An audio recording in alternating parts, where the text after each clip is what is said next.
Baik, langsung saja masuk kepada materi, yaitu surat Abdul Hamid sang penulis kepada para penulis. Tulisan itu adalah tanda majunya umat dan tingginya pemikiran mereka. Dia memiliki prinsip dan aturan, jadi siapa saja yang ingin menjadi penulis yang dimuliakan atau penulis yang hebat harus membaca Al-Quran dan hadis, dan membaca kitab-kitab sastra dan juga sejarah, dan mampu menguasai tulisan tangannya, menjauhi dari setiap larangannya, dan tertarik pada setiap kebajikan. Dan ini sudah dijelaskan oleh Abdul Hamid Al-Khatib, sang penulis ahli dalam suratnya Al-Adabiyah. Dia berkata, "Berlomba-lombalah kalian, wahai para penulis adab, dalam menulis sastra dan juga faqih dalam agamanya. Mulailah dan mengilmui kitab Allah dan bahasa Arab, karena itulah wawasan kalian. Kemudian perbaikilah tulisan kalian, karena itu adalah hiasan tulisan kalian. Kemudian riwayatkan syair-syair. Kemudian ilmuilah kata-kata asing dan maknanya." Yang menyatakan ini adalah Abdul Hamid Ibnu Yahya Al-Khatib, yang berasal dari Persia, dibesarkan di kota Anbar atau Irak, kemudian pindah ke Kufah dan bekerja sebagai pengajar di sana. Kemudian ia meninggalkan dan berangkat ke Syam, dan dia bekerja sebagai penulis di sana untuk Khalifah atau Hisam bin Abdul Malik. Dan dia menghubungi Marwan ibnu Muhammad yang merupakan penguasa Armenia, lalu pindah bersamanya ke Levan yang mengambil alih kekhalifahan, dan tetap setia kepadanya sampai saat terakhir dalam hidup mereka. Ketika bersama-sama berlari dari kejaran Abbasiyah, akan tetapi mereka berhasil menangkapnya di daerah Busr atau di Mesir, dan berhasil membunuh keduanya pada tahun 132 Hijriah.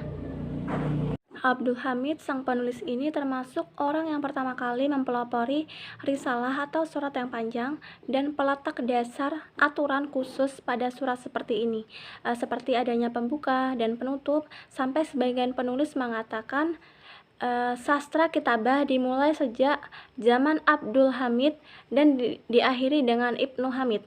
Wawasannya luas dan dia mempunyai pengetahuan yang bagus terhadap sastra-sastra bangsa lain seperti Persia, Hindia, dan membuatnya terbantu untuk menjadi pemimpin dalam bidang ini. Di dalam risalah ini dijelaskan bahwa Abdul Hamid bertugas untuk membina dan mengarahkan para penulis supaya mereka tahu apa yang harus dilakukan agar menjadi penulis yang baik. Di sini Abdul Hamid mengajak mereka untuk berlomba-lomba dalam bidang-bidang sastra, mengajak mereka dalam pemahaman agama, mengajak mereka untuk mengilmui kitabullah, mengajak mereka untuk mempelajari ilmu warisan, serta mempelajari ilmu bahasa Arab, supaya pemikiran mereka semakin bagus. Karena ini akan menegakkan lidah mereka atau melancarkan pengucapan mereka, dan mengajak mereka untuk memperbaiki tulisan mereka agar tulisannya itu semakin bagus, dan juga meriwayatkan syair-syair, kemudian berusaha mengilmui segala bentuk lafaz-lafaz yang tampak susah, serta mengambil makna-makna yang bagus agar gaya bahasa atau uslub mereka itu kuat, dan mengetahui sejarah Arab dan juga apa yang diriwayatkan mereka tentang ucapan-ucapan yang bagus.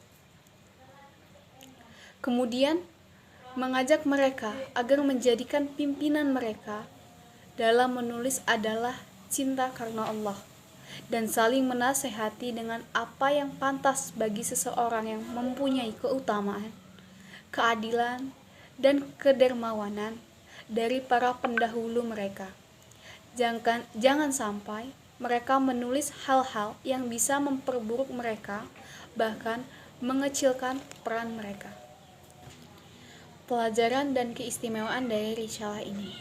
Yang pertama, menjelaskan perkara yang bisa membantu seorang penulis untuk menjadi penulis yang bagus, seperti saling berlomba pada bidang-bidang sastra, mengajak untuk memahami bidang agama, memperbagus tulisan, serta meriwayatkan syair-syair dan semisalnya. Yang kedua, lafaznya mudah untuk difahami.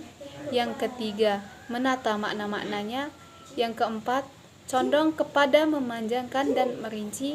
Dan yang terakhir, sangat terpengaruh oleh gaya bahasa, metode Al-Quranul Karim, dan hadis Nabawi.